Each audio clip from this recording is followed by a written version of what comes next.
도전이란 제목으로 함께 말씀을 듣습니다. 특별히 오늘 저희가 읽었던 이 본문의 말씀은 자신의 힘과 능력으로 감당하기 어려운 상황에 있는 세 부류의 사람들에게 부활하신 예수님이 찾아가서 그들을 회복시키고 또 그들을 이끌어내셔서 부활의 새로운 삶으로 도전하시는 장면입니다. 저는 이 세 부류의 사람들에게 찾아가신 그 예수님의 도전을 한번 생각해 볼까 합니다. 첫 번째로 부활하신 예수님은 울고 있는 마리아를 도전하셨습니다. 오늘 본문이 요한복음 20장이에요. 요한복음 20장이 예수님의 부활 스토리가 있기 전까지의 좀 배경을 알 필요가 있습니다. 짧게 좀 요약을 하면 이스라엘 땅에 예수님이 오실 때쯤에 이스라엘 백성들은 나라가 망하고 60년도 아니고 무려 600년간 여러 민족들에게 식민지 노예 생활을 하고 있었습니다. 무려 600년간이나 얼마나 힘들었겠어요. 그런데 그 힘든 암흑 같은 시기에 하나님께서는 여러 선지자를 이스라엘 땅에 보내십니다. 이사야, 예레미야, 에스겔, 다니엘 등 그 선지자를 보내서 이런 이스라엘 백성들의 모든 고통을 회복시켜주고 그들이 온전히 하나님의 사람으로 변화시켜줄 그런 하나님이 보내실 메시아, 하나님의 아들을 보내겠다는 그런 메시지를 수백 년에 걸쳐서 계속 반복적으로 약속하고 예언을 해주셨습니다.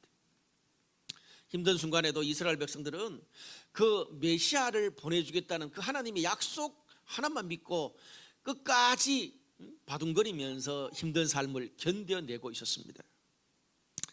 그런 상황, 그런 힘든 가운데 예수님께서 나타나서 내가 이스라엘 그 백성들에게 구약 그 계속 예언자들이 하나님이 보내신다고 말씀하셨던 메시아 하나님의 아들이 나다라고 선언하셨습니다. 그러면서 거기에 걸맞게 병자를 고쳐주시고 죽은 사람을 살리고 생명의 말씀을 전하면서 좌절된 삶, 깨어진 삶, 버려진 수많은 사람들을 구원하셨고 회복시켜 주셨고 변화시켜 주셨습니다. 그런 것들을 보고 제자들도 생업을 버리고 3년 동안이나 예수를 쫓아다니면서 예수님께 목숨을 걸었어요. 그런데 문제는 그 예수님이 그렇게 기대와 희망을 줬던 예수님이 너무나 허망하게 이 로마 군인들에게 십자가에 못 박혀서 비참하게 죽으셨어요. 그리고 오늘 본문에 죽은 지 3일이 지났어요. 이런 새벽에 막달라 마리아가 자기를 사랑해 주셨던 예수님 그 무덤 앞에 조문을 하러 갔습니다. 그런데 이게 웬일입니까? 무덤의 그 문이 그 이스라엘의 무덤의 그 문은 큰 돌을 장정 한 5명이 겨우 옮길 만한 큰 돌이 그 열려져 있고 그 안에 예수님의 시체도 사라져 버렸어요. 그걸 보고 이 안타까워서 11절에 보면 마리아가 무덤 문 밖에 서서 울고 있습니다. 막달라 마리아는 여인입니다. 신약 성경에 보면 예수님께서 고쳐주신 여인인데 어린 나이에 여러 귀신이 들려가지고 한마디로 귀신 종합 선물 세트죠. 여러 귀신이 들려있는 비참한 삶을 사는 그런 여인 막달라 마리아를 예수님이 극적으로 고쳐주시고 그리고 이 예수님 때문에 완전히 회복된 삶을 살았습니다. 신약 성경에 보면 예수님은 그런 불쌍한 막달라 마리아를 특별히 사랑해 주셨어요. 그렇게 자신의 삶을 구원해 주시고 자신의 삶에 빛을 던져주신 예수님이 죽으시고 이 고인을 내도하는 작은 마음 하나도 표현하지 못해서 지금 너무 괴로워하고 있는 거예요. 시체가 사라졌으니까. 한마디로 마지막 한 자락의 희망도 마리아에게는 사라졌습니다. 오늘 13절에서 15절 말씀을 보니까 2명의 천사가 나타나서 마리아한테 네가 왜 우느냐고 이야기해도 천사인지 알아보지를 못합니다. 그리고 그것도 안 돼서 예수님까지 부활하신 예수님까지 마리아 앞에 나타나서 네가 왜 우느냐 그래도 마리아는 예수신지 알아보지를 못했습니다. 시체가 사라졌는데 혹시 당신이 옮겼다면 말해달라라고 이야기를 해요. 오늘 이 이야기를 보면, 종합하면, 지금 무덤 밖에 서서 울고 있는 마리아가 그 마음이 너무 참담해서 오늘 누구의 위로도 시간이 지나면 모든 게 잘 될 거야, 무슨 의미가 있겠지, 하나님의 뜻이 있겠지, 그런 어떤 위로와 격려의 말도 도움이 되는 것 같지가 않습니다. 오늘 그 증거가 오늘 본문에도 지금 마리아 곁에서 두 명의 천사들과 부활하신 예수님이 계속 위로의 말을 하고 그리고 도움의 손길을 건네도 마리아가 알아보지를 못한다 그랬습니다. 그냥 어디에 뭐 넉넉히 팔려가지고 예수의 시체가 없어요 라는 말만 계속 되뇌고 있습니다. 여러분, 우리가 내게 있는 슬픔이 너무 크고 낙심이 너무 깊으면 하나님이 지금 내 곁에 계시고 수없이 나에게 말씀하시고 위로하고 주변에 도움의 손길을 아무리 많이 줘도 그게 들리지 않고 보이지 않습니다. 내 고통이 너무 크면요. 사람은 그래요. 지금 오늘 마리아의 모습이 그런 모습입니다. 이해가 갈 만한 게, 그런다고 뭐 위로해 주고 뭐 기도해 준다고 죽은 사람이 돌아오는 것도 아니고 높은 이자 때문에 막 날아가 버린 그런 돈이 다시 생기는 것도 아니고 새롭게 더 좋은 직장이 생기는 것도 아니고, 그런 상황에서 그런 소소한 위로, 격려, 기도 제목을 나누는 게 마리아한테 무슨 소용이 있겠습니까? 오늘 그렇게 절망 속에 빠진 마리아에게 예수님이 전혀 새로운 접근을 하십니다. 16절과 18절에 예수께서 마리아야 하시거늘 마리아가 돌이켜 히브리 말로 라보니 하니 이는 선생님이라는 말이라. 막달라 마리아가 가서 제자들에게 내가 주를 보았다 하고 또 주께서 자기에게 이렇게 말씀하셨다 이러니라. 반전이 일어나요. 오늘 그 반전이 일어나게 된 계기가 예수님이 마리아야 라고 불렀어요. 그리고 예수님 말을 듣고 마리아가 라보니라 그랬어요. 이게 뭐 특별한 반전이 있을까 그러는데 오늘 성경에 보면 조금 이해가지 않을 만한 갈로가 나옵니다. 이는 선생님이라는 말이라. 이 무슨 말이냐 하면 지금 예수님과 마리아가 아람어를 사용해서 예수님이 마리아를 부르고, 그리고 이 마리아는 아람어를 사용해서 예수님한테 라본이라 그랬습니다. 이 무슨 말이냐 하면 당시에 이스라엘 사람들의 대중적인 언어가 아람어였습니다. 구약의 히브리어는 고대 히브리어예요. 그러는데 지금 나라를 잃어본 지가 600년이 지나 놓으니까 그 고대 히브리어가 잊어버려지고 지금 대다수 신약 시대의 이 예수님 시절에 이스라엘 땅에 살던 사람들은 아람어를 주로 사용했어요. 근데 이스라엘을 지배하는 그 민족들은 헬라어를 사용했어요. 신약 성경은 지금 헬라어로 기록되어 있단 말이에요. 그러니까 다른 모든 성경의 구절들, 스토리는 헬라어로 기록되어 있는데 예수님과 마리아가 마리아야 라보니여 부른 이 단어만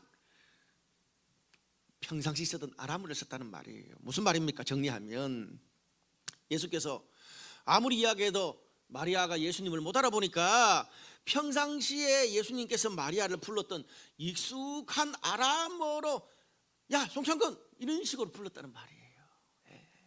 마리아 이렇게 불렀단 말이에요. 평상시 익숙하게 불렀던 말로. 근데 그동안 예수님을 못 알아봤던 마리아가 그 모습은 잘 못 알아봤는데 새벽이고 어둑어둑하고 너무 마음이 힘드니까, 근데 그 예수님의 목소리 뉘앙스 그거는 본능적으로 알아서 자신도 모르게 라보니 그렇게 이야기했다는 말이에요. 다른 말이 필요 없었어요. 그것 하나로 울고 있던 마리아가 툴툴 털고 일어나서 부활하신 예수님을 경험했다고 제자들에게 가서 알리고 증거합니다. 부활의 증인이 했단 말이에요. 완전 절망에 빠져있던 여인 하나가 마리아야라고 불렀던 그 예수님의 타치 하나로 부활의 증인으로 바뀌어버렸어요. 사랑하는 여러분, 오늘 절망에 빠져서 마리아에게 마리아가 알아들을 수 있고 이해할 수 있는 방식으로 찾아가셨던 그 예수님, 오늘 우리들에게도 동일하게 찾아오십니다. 마리아처럼 낙심하고 그 어떤 위로 격려 그것도 소용이 없는 절망한 우리들에게 찾아오셔서 나만이 알아들을 수 있고 나만이 깨달을 수 있고 나만이 계속 누려왔던 그런 은혜의 방식대로 찾아오셔서 기도가 불러주시는 거예요.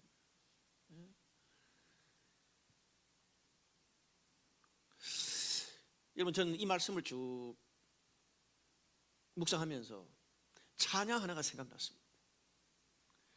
제가 몇 번 설교 때 말씀드렸지만 제가 참 좋아하는 찬양 하나가 있습니다. 모든 상황 속에서 주를 찬양할지라, 주는 너의 큰 상급 큰 도움이시라, 이렇게 부르는 찬양입니다. 이 찬양은 제가 한 3, 4년 전에 홍대 블라이트 교회를 처음 청년 8명과 개척했을 때 참 힘들었어요. 지금 생각해보면 힘들고 희망이 보이지 않고 그만두고 싶을 때마다 늘 부르면서 다시 위로받고 힘을 얻었던 찬양 중에 하나가 이 찬양입니다. 근데 처음부터 제가 이 찬양을 좋아했던 건 아니에요. 사연이 있었습니다. 그때 청년 8명하고 전도사, 강도사 3분 그 부부들하고 같이 개척을 했으니까 한 5-6명이 개척을 했죠. 저희 가족과. 근데 그때 함께 개척을 했던 전사님 중에 이 찬양 인도자가 권충환 전사님이 있어요. 지금은 목사님이 됐어요. 그분이 그래도 당시 잘 나갔던 분이에요. 예수전도단 캠퍼스 월십이 그때마다 뜨고 있었을 때인데 세컨드 리더예요. 그리고 이분이 찬양 작곡까지 한 분이에요. 근데 예배 때마다 뻑하면 이 찬양 불러요. 주구장창. 제 생각에 아무리 못해도 2-3주에 걸쳐 한 번은 불렀을 거예요. 근데 이 찬양이 모든 상황 속에서 주를 찬양할지라, 내 마음이 확정되고 확정되어 싸우니, 내 마음이 확정이 안 됐으니까 계속 확정 노래를 부른 거 아니에요. 그래서 어느 날 제가 권충환 전사한테 물어봤어요. 어이 권전사, 너 이 찬양을 계속 부르냐? 모든 상황이 다 힘들어? 네 마음이 그렇게 계속 흔들리냐? 그렇대. 그러면서 쭉 이야기를 하는데 이해가 가더라고요. 저도 그랬으니까요. 의욕을 가지고 청년 10명 데리고 홍대 거리에 개척하러 목사님 따라서 왔는데 교회도 힘들고 찬양팀도 힘들고 성도들도 힘들고 자기 자신은 더 힘들대. 모든 상황이 불안하고 마음이 흔들 수밖에 없더라는 거예요. 그래서 모든 상황 속에서 주를 찬양할지라, 내 마음이 확정되고 확정되어 싸우니 제 마음입니다. 그래요. 그래서 제가 좀 핀잔을 주고 집으로 탁 돌아가는데 사실 저는 더 했거든요. 담임 목사니까. 그러다가 수없이 그냥 예배 시간에 그 찬양을 부르니까 나도 모르게 어느 날 집에서 그냥 이렇게 왔다리 갔다리 화장실에서 나도 화장실에 앉아 있으면서도 나도 모르게 그 찬양이 흥얼거리고 나오더라고요. 여러분 그럴 때 있잖아요. 그러면서 그냥 내 입에 익어버렸어. 그러니까 그게 그렇게 은혜가 되더라고요. 힘들어서도 부르고 답답해서도 부르고 돈이 없어서도 부르고 망할 것 같아서 부르고 외로워서도 부르고 모든 상황 속에서 주를 찬양하게 됐어요. 모든 상황 속에서 첫 소절부터 강포치 때려버리는 거예요. 모든 상황 속에서 내가 지금 모든 상황 속이 힘든데 주를 찬양할지라 한 구절로 그냥 주는 나의 큰 상급 큰 도움이시라 너무너무 은혜가 되더라고요. 그 노래를 부를 때마다 어김없이 주님이 저를 위로해 주시고 만져주셨어요. 신기한 것은요, 그 이후로 이제 교회가 좀 안정이 되고 제가 이제 다른 교회에 부흥회 가거나 그리고 집회 갔을 때 설교하고 난 다음에 이 찬양을 이렇게 간증하고 성도들과 함께 부르면 하나님이 저에게 주셨던 그 은혜를 똑같이 주는 것을 경험하게 됐어요. 최근에 제가 서울 중심부에 있는 한 70년 된 교회, 이 후배 목사가 담임 목사로 있는 교회에 가가지고 집회를 갔습니다. 한 3일 인도를 했는데, 저희 교회는 주로 뭐 20, 30, 40대가 많잖아요. 그 교회는 50대가 젊어, 60, 70대가 대다수야. 소망이 별로 없어. 근데 사실 뭐 이 찬양 자체가 어르신들이 그렇게 즐겨 부르는 찬양이 아니잖아요. 찬송가를 좋아하지. 이 설교 끝마치고 난 다음에 제가 동일한 이 찬양 이 이야기, 개척 이야기하고 뭐 쭉 이야기하고 똑같이 오늘처럼 이야기를 하고 말씀 전하고 난 다음에 함께 찬양하고 기도했는데 놀라운 일이 벌어졌습니다. 찬양 인도하는 사람도 울고 저도 울고 성들도 다 울고 기도만 하면 그렇게 오랫동안 기도했어요. 집회를 마치고 난 다음에 후배 목사가 그래요. 목사님, 저희 집사람이 그러는데 자기가 이 교회에 부임하고 난 다음에 성도들이 이렇게 간절하게 기도한 거는 역사상 처음이래. 하여튼 감사합니다. 저도 참 감사했어요. 여러분, 하나님은요, 우리 각자에게 자신이 익숙하고 내가 경험한 다른 사람들이 들어볼 때는 조금 별것도 아닌데 나한테는 그렇게 사연이 있고 은혜가 있고 나만이 그 하나님께서 위로하시는 그런 특별한 경험이 있잖아요. 하나님 그걸 아시고 그렇게 우리를 만나주시고 회복시켜 주시는 줄로 믿습니다. 우리도요, 마리아처럼 낙심하고 정말 절망 가운데 있는데 주님이 옆에 계셔서 수없이 말씀으로 위로하시고 찬양으로 인도하시고 세레스도 인도하고 그렇게 아무리 해도 그 주님의 위로가 들리지 않고 보이지 않을 때가 있습니다.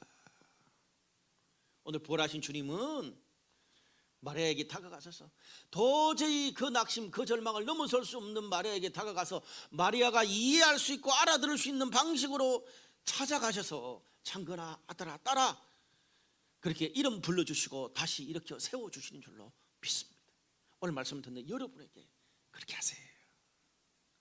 사랑하는 아들과 딸아, 힘들지? 네가 낙심하고 울고 앉아있지 말고 네 스스로 도저히 일어설 수 없다고 그것 때문에 절망하지 말고 오늘 네가 이해하고 알 수 있는 방식으로 내가 너를 도울 테니 하나님이 너에게 하신 이 일을 다른 사람이 알리고 증거하고 살아라, 그렇게 이야기하십니다. 두 번째로 부활하신 예수님은 두려움에 떨고 있는 제자들을 도전하십니다. 오늘 19절에서 22절 말씀을 좀 요약하면 이런 말씀이 있어요. 제자들이 유대인들을 두려워하여 모인 곳에 문들을 닫았더니 예수께서 오사 이르시되 너희에게 평강이 있을지어다. 이 말씀을 하시고 손과 옆구리를 보이시니 제자들이 주를 보고 기뻐하더라. 이 말씀을 하시고 그들을 향하여 숨을 내쉬며 이르시되 성령을 받으라. 당시에 예수님이 로마 군비들한테 잡혀서 십자가에 죽으신 이유가 있습니다. 유대인의 왕으로 바알란을 모의한다는 그런 죄목을 유대 지도자들이 그거로 고소했어요. 여러분, 한국과의 바알란을 도모한다는 것은 반역죄잖아요. 그러다 보니까 예수님 가까이에 있던 제자들이 타겟이 될 수밖에 없어요. 베드로도 예수님이 죽으시는 밤에 너 예수님의 제자 아니냐? 절대 아니라고 3번이나 부인했잖아요. 그런 이유 때문이에요. 그러니까 이 제자들도 예수님처럼 붙잡혀서 반란죄로 처참하게 죽을까 봐 오늘 어떻게 해요? 제자들이 모든 문을 걸어 잠그고 두려워서 숨어 있다는 말이에요. 오늘 그렇게 두려워 떨고 있는 제자들에게 예수님께서 먼저 찾아갔어요. 그들 스스로 문을 열 수 있는 그런 상황이 아닌데 예수님이 먼저 치고 들어간 거예요. 부활하신 예수님께서 제자들에게 찾아가서 평강을 선포하셨어요. 그리고 그들에게 못 박힌 손, 허리 찔린 창자국, 옆구리를 보여줬어요. 그 주님을 보자 예수님 맞거든. 제자들이 기쁨으로, 두려움에서 기쁨으로 회복되었다고 성경은 말해요. 근데 중요한 거든. 오늘 여기서 예수님이 너희에게 평강을 주노라 그럴 때 이 평강이라는 말이 우리가 일반적으로 흔히 말하는 평안이 아닙니다. 일반적으로 말하는 평안은 뭐 우리의 상황이 배부르고 뭐 즐겁고 좀 편안해서 찾아오는, 느끼게 되는 게 평안이에요. 그런데 오늘 예수님이 제자들에게 주신 평강은 내 상황이 실패했던 최악이든 희망이 보이지 않던 상관없이 어떤 상황인에도 하나님이 줄 수 있는 절대적인 평안을 이야기해요. 절대적인 평안. 여러분 이럴 때 간혹 있잖아요. 분명히 지금 내 상황을 보면 망할 것 같고 끝날 것 같고 최악인데 이상하게 예배만 와서 기도하고 찬양하고 하나님께만 나가면 끝날 것 같지가 않아. 망할 것 같지가 않아. 이상하게 또 마음은 편해. 또 월요일부터 가면 또 힘들어. 근데 주일로 와서 또 예배 드리면 마음이 편해. 여러분 그런 거 경험해 본 적 없으세요? 주님이 우리를 위로하시는 거죠. 여러분 이렇게 내 상황과 환경을 뛰어넘는 평안이 우리 성도들한테 있는 것만큼 큰 축복이 없습니다. 우리가 하나님이 주시는 이런 하나님의 평안이 없으니까 없으면 없어서 불안하고 또 많이 있으면 또 잃을까 봐 두렵고 빨리 주면 단번에 날아갈까 봐 두렵고 너무 하나님이 천천히 주면 다른 사람한테 뒤처질까 봐 두려워요. 내 마음에 근본적인 편안이 없으면 뭘 해도 불평과 불만이 터져나갈 수밖에 없습니다. 오늘 본문에 예수님이 지금 두려워서 떨고 있는 제자들한테 그때는 이렇게 하고 저렇게 하라 탁월한 코칭을 하거나 멋진 인맥을 동원해 주거나 돈을 지어 주거나 직장을 구해 주신 게 아니에요.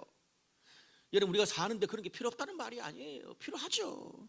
근데 그런 것 한두 번 대준다고 위기가 우리 인생에 없습니까? 아니에요. 우리 인생의 위기는 매년마다 있는 것 같아. 매년마다 있는 것 같아. 안 그래요? 오늘 성경에서 예수님은 제자들에게 두려울 때 빠져나올 수 있는 요리조리 빠져나올 수 있는 방법을 제시한 게 아니라 그들이 근본적으로 어떤 상황에도 이겨낼 수 있는 그런 영적인 멘탈 성령을 받으라라고 약속하셨습니다. 여러분 우리가 살아가면서 믿음과 신앙이 주는 최고의 힘이 뭡니까? 예? 어떤 환경에도 흔들리지 않는 평안, 성령님의 인도, 하나님의 역사, 성령님이 주시는 그 평안이잖아요. 그게 중요해요. 마음의 문이 닫힐 때, 관계의 문이 닫힐 때, 재정의 문이 닫히고 내 진로의 문, 사랑의 문이 닫혔을 때 그래서 두려워 떨고 있는 우리들에게 성령께서 그 모든 답답함과 어려움을 돌파하고 그것들을 뛰어넘을 수 있는 망할 상황인데 망하지 않고 주님 신뢰하고 모든 것을 이겨낼 수 있는 그런 영적인 힘을 주시는 것이 가장 큰 축복입니다. 그런데 오늘 여기서 중요한 거 여러분 부활하신 예수님이 제자들에게 성령을 받으라 그랬는데 오늘 그러고 난 다음에 그 제자들이 바로 막 성령 받아가 막 뒤로 넘어가고 막 땅이 흔들리고 방언하고 그랬어요? 아니에요. 성령은 예수님이 지금 제자들에게 찾아가서 받으라 할 때 받은 게 아니에요. 성령을 받으라는 예수님의 약속을 믿고 시간이 한참 지난 후에 예수님이 또 다른 사람들한테 부활의 모습을 전하시고 예수님이 성차로가 난 다음에 그 뒤에도 한참 뒤에 제자들이 그 예수님께서 성령을 줄 것이다 내가 기도하면 그 약속을 믿고 기억하고 마가의 다락방에서 꾸준히 기도하고 산으로 돌러가서 꾸준히 기도하다가 마가의 다락방에서 성령을 받게 된 거 아닙니까? 여러분 마찬가지입니다. 우리도 하나님께서 성령을 주실 것이다, 하나님께서 모든 것을 이겨내게 하실 것이다, 그 하나님의 말씀을 약속으로 듣고 또 우리가 그것을 기도하고 찬양하고 말씀으로 나누고 그것을 기도하고 끝까지 포기하지 않고 기도하고 예배하고 함께 기도할 때 하나님이 주시는 거예요. 하나님의 약속을 믿고 기억하고 기도할 때. 제가 이번 주에 어떤 한 모임에서 들었던 고백이 있습니다. 물론 셀 모임에서는 흔히 듣는 그런 고백인데 근데 참 그 마지막 그 고백이 와닿았어요. 우리 성도 중에 1년 전만 해도 옮긴 직장에서 그 직장을 옮겨야 되냐 말아야 되냐 고민을 꽤나 많이 했던 그런 성도입니다. 1년 전만 해도 직장 때문에 스트레스가 굉장히 많았어요. 그때 1년 전만 해도 아이고 저러다가 직장을 옮겨야 될 수밖에 없겠다라는 생각이 들 정도였습니다. 그런데 그 1년 상간에 함께 기도하고 또 본인도 잘 견디면서 직장 동료들이 자신을 이해하고 또 도와주기도 하고 또 그렇게 또 회사에서 자신의 인정을 받고 승진도 하고 최근에는 관계가 너무 좋아져 가지고 직장에서 동료애까지 느낀대. 동료애를. 속으로 그랬어. 야, 셀보다 낫다. 행복하대 직장 생활이. 여러분, 요즘 같은 세상에 직장에서 동료를 느끼고 직장에서 행복하다는 말 듣기 쉽습니까? 10명 중에 1명, 2명 들을까 말까잖아요. 그 다음 말이 중요해요. 목사님, 제가 그렇게 변화되면서 느꼈던 게 늘 주일마다 우리의 기도했던 그 기도를 하나님께서 응답해 주신 것 같은 생각이 듭니다. 여러분, 오늘도 기도했잖아요. 그 기도, 우리의 일터를 축복하소서. 경쟁의 시대에 우리가 서로 상생하고 함께 서로 성공하는 그런 직장이 되게 하소서. 직장을 위한 기도하고 창조의 하나님을 닮은 우리에게 창조성을 발휘하는 우리가 되고 성실하신 하나님을 닮은 우리에게 땀 흘려 일하는 우리가 되게 하소서 기도했잖아요. 여러분, 우리의 기도라는 게 그냥 앞에 사람이 기도하고 그냥 주문 외우듯이 그냥 얼른 기도해요. 근데 매주마다 교회에 오면 어김없이 할 수밖에 없는 기도예요. 내가 이런 기도를 반복해서 할 수 있습니까? 잘 못해요. 그냥 우리의 기도 들으면서 하면서 이게 뭐 특별한 게 있겠나? 그냥 뭐 막 흥얼거리고 따라 하는데 내 삶에서 이런 변화를 딱 경험하면서 그 기도를 하나님이 응답하셨구나라는 것을 연결할 수 있는 그게 축복이에요. 아멘. 예. 저는 제 딸도 똑같다고 생각합니다. 성령을 받은 것도. 최근에 TV에 수도권에 전세 사기를 당한 절망적인 사람들의 모습들이 계속 방영돼요. 수도권에만 수백 명이 그런 이 사기 그 집단에게 얽혀가지고 평생 모아두었던 이 삶의 기반이 날아갔다는 그런 소식을 우리가 듣습니다. 저들의 삶이 어떻게 회복되고 살아날 수 있을까 안타깝기도 하고 막 화도 나고 그래요. 저런 서민들의 피를 빨아먹는 저런 인간들은, 저런 사기 집단들은 그냥 능지처참하고 사형제도가 부활돼야 된다는 생각이 막 확 올라와요. 여러분 그런 소리 듣고 어떠셨어요? 그런데 우리가 오늘도 우리 사회에 고통받고 절망하고 자신의 어떤 한계를 뛰어넘지 못하는 사람들을 위한 기도를 하고, 우리가 또 이번 그 퍼블릭 인 지저스 2주차 기도가 우리가 평상시에 생각하지도 못했던 뭐 농촌의 현실 막 그런 기도까지 하잖아요. 하나님께서 그런 기도 그냥 지나가게 하셨다고 생각지 않습니다. 우리가 퍼블릭 인 지저스 이 기간에 나 자신만의 필요를 위해서 기도하지 않고 평상시에 생각도 안 하고 관심도 없는 주변의 사람들의 고통을 위해서 기도하고 관심을 가지는 그 자체만 해도 너무 귀합니다. 나는 그게 별것 아닌 것 같아도 하나님은 그런 우리를 너무 귀하게 보세요. 창조 세계를 위한 기도, 뭐 생태를 위한 기도, 뭐 재생 이런 게 평상시 생각이나 합니까? 이런 주제 사실 저도 생각 잘 안 하는데.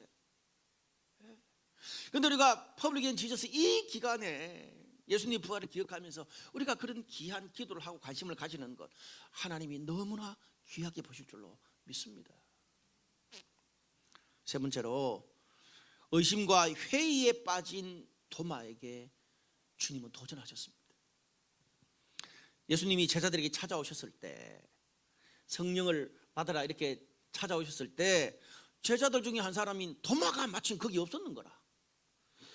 그래서 부활하신 예수님을 보고 회복됐던 제자들이 그 자리에 없었던 도마한테 가서 예수님 봤다고 이야기하니까 도마가 믿었어요 안 믿었어요? 웃기는 소리 하지 마라. 그 아는 제자들이 이야기를 하고 삶도 변화됐는데 그만하면 믿을 텐데, 내가 내 눈으로 직접 예수님의 못 박힌 손과 창에 찔린 허리를 만져보기 전에는 절대 못 믿는다. 단단한 사람이에요. 도마는 제자들 가운데 매사에 가장 정확하고 디테일한 사람이야. 뒤집어 말하면 의심도 많아. 우리 블라이트 교회 이런 분들이 꽤 많을 거예요. 도마 스타일. 오늘 그런 도마에게 주님이 어떻게 다가가셨습니까? 26절에서 28절, 여드레를 지나서 제자들이 다시 집 안에 있을 때에 도마도 함께 있고 문들이 닫혔는데 예수께서 오사 너희에게 평강이 있을지어다 하시고 도마에게 이르시되 네 손가락을 내밀어 내 손을 보고 내 손을 내밀어 내 옆구리에 넣어보라. 믿음 없는 자가 되지 말고 믿는 자가 되라. 도마가 대답하여 이르되 나의 주님이시오 나의 하나님이시니이다. 참 감동이 되기도 한데 짜증나는 장면이에요. 왜? 제자들이 그렇게 도마한테 이야기했는데도 도마가 안 믿었어. 8일이 그 일 있고 지난 뒤에 부활하신 예수님이 보세요. 읽기도 또 반복되니까 짜증나. 8일 전에 제자들한테 다가가서 예수님이 평안이 있을지어다. 그러고 뭐 허리 다 보여줬잖아. 이제 도마가 있을 때 똑같이 가서 똑같이 한 번 더 리피트 반복해요. 평안이 있을지어다. 그리고 손과 허리를 보여줬어요. 번거롭지만 똑같이 하셨어요. 왜? 도마 한 인간 때문에. 그것도 모자라가지고 도마 앞에 딱 1대1로 가가지고 도마가 말한 것처럼 어떻게 해요? 자, 못 박힌 손 봤지? 찔린 허리 봤지? 보는 것도 모자라지니 손 줘봐라. 의심 많은 도마가 원하는 대로 그대로 하고 난 다음에야 뭐라 그래요? 의심 고문하고 이제 믿어라. 그렇게 말씀하셨어요. 그러자 의심 많은 도마가 드디어 나의 주 나의 하나님입니다 고백을 해. 여러분, 제가 이 본문을 보면서 짜증도 나고 감사도 하다 그랬잖아요. 우리가 이 본문을 보면 사람들이 주님을 믿고 확신을 가지고 헌신하게 되는 게 모두 똑같은 게 아닌 것 같아요. 마리아처럼 개인적으로 가서 은혜를 받고 케어를 받아야 주님을 만나는 사람이 있는가 하면 제자들처럼 함께 있으면서 성령의 평강을 경험해야 예수님을 만나는 사람이 있고, 도마처럼 눈으로 보고 직접 돈으로 실적으로 보여줘야 주님을 인정하는 사람도 있습니다. 시기도 다 달라요. 마리아처럼 어떤 사람은 부활의 새벽에 곧바로 주님을 인정하는 사람이 있는가 하면, 어떤 사람은 목사님의 설교, 셀리드의 코칭으로 그냥 받아들여요. 근데 도마 같은 인간은 그 누구의 말도 소용없고 예수님이 직접 찾아가야 돼.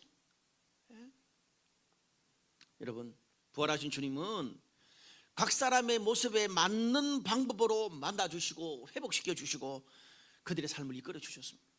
심지어 부활의 새로운 삶을 도전하시는 것도 사람마다 다 다르게 하세요. 예수님 참 피곤할 것 같아.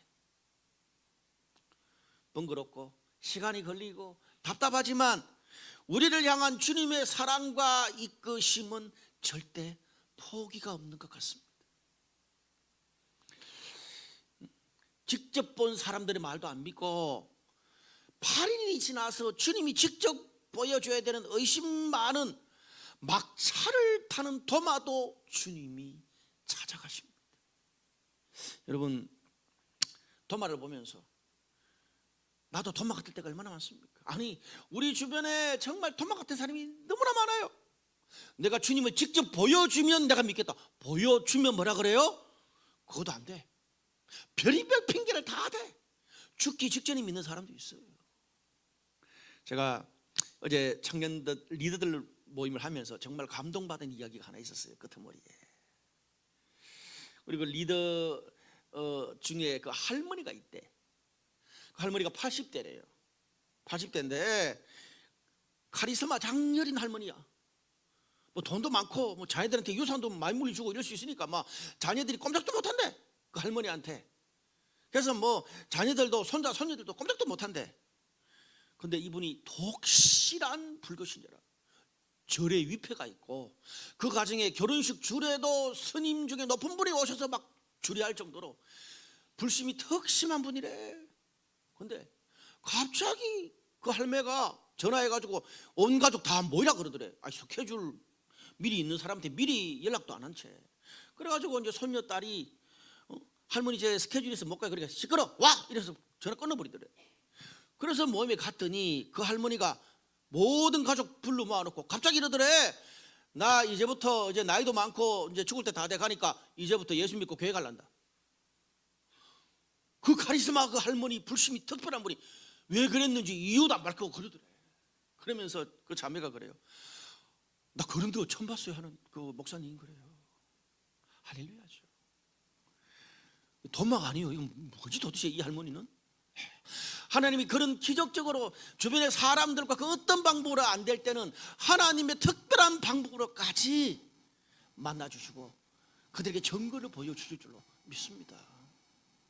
여러분 우리 주변에 보면 저 사람은 도저히 안 될 것 같은 사람이 있어요? 없어요? 있어요. 가족 중에 그런 사람이 더 많아? 포기하지 마시기 바랍니다. 여러분 오늘 제가 쭉 우리 이 퍼블릭 앤 지저스 때 하는 우리의 기도 행사들 얘기 다 하잖아요.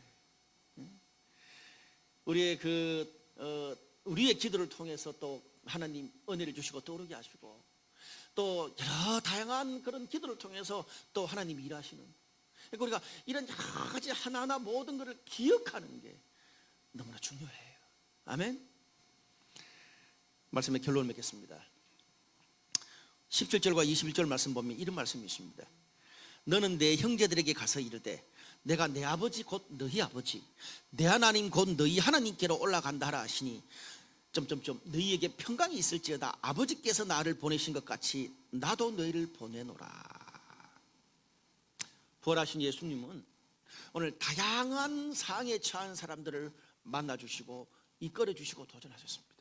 그런데 중요한 거는 나 한 사람만 부활의 은혜로 회복되는 게 아니라 어떻게 해요? 하나님이 예수님을 우리들에게 보내주신 것처럼 나도 너희 주변 사람들한테 이 세상에 보낸다라고 말씀하셨습니다. 그러면서 내가 너희들에게 준 그 평강을 그들에게 전하라고 말씀하셨어요. 2023년 접속이라는 주제로 이 퍼블릭 앤 지저스 4주를 마치면서 저는 이 4주 동안 우리가 하나님께 더 접속하고 더 하나님께 가까이 갈 수 있는 성도들의 영혼이 되기를 축복합니다. 우리 주변에 부활이 뭐예요? 인간의 힘과 능력으로 닫혀있는 모든 것들을 부활의 능력으로 이겨내고 지금 당장이 아니라 그 하나님의 약속을 믿고 기억하고 그냥 이렇게 예배하고 기도하고 셀 참석하고 서로 격려하고 꾸준히 믿음으로 또 이렇게 지나가다 보면 하나님께서 우리 삶에 필요할 때 적재적소에 성령을 주시고 역사를 일으키시는 놀라운 은혜가 있을 줄로 믿습니다. 그리고 우리가 경험한 이 사랑, 이 연애, 이 부활의 그 능력을 내 삶에만 관심을 가지고 나만 잘 먹고 잘 사는 게 아니라 우리 주변 사람들에게 나누고 평상시에 관심도 없는 고통받는 사람들 창조세계 생태계에도 우리가 정말 나눠주려고 하는 거, 별것 아닌 그 작은 우리의 관심 하나도 하나님 너무 귀하게 보십니다. 오늘 이번 퍼블릭 앤 지저스를 통해서 그렇게 하나님께 가까이 가고 부활의 능력과 역사를 경험하고 나누는 우리 블라디 처치 모든 성도 되시기를 주님의 이름으로 축복합니다.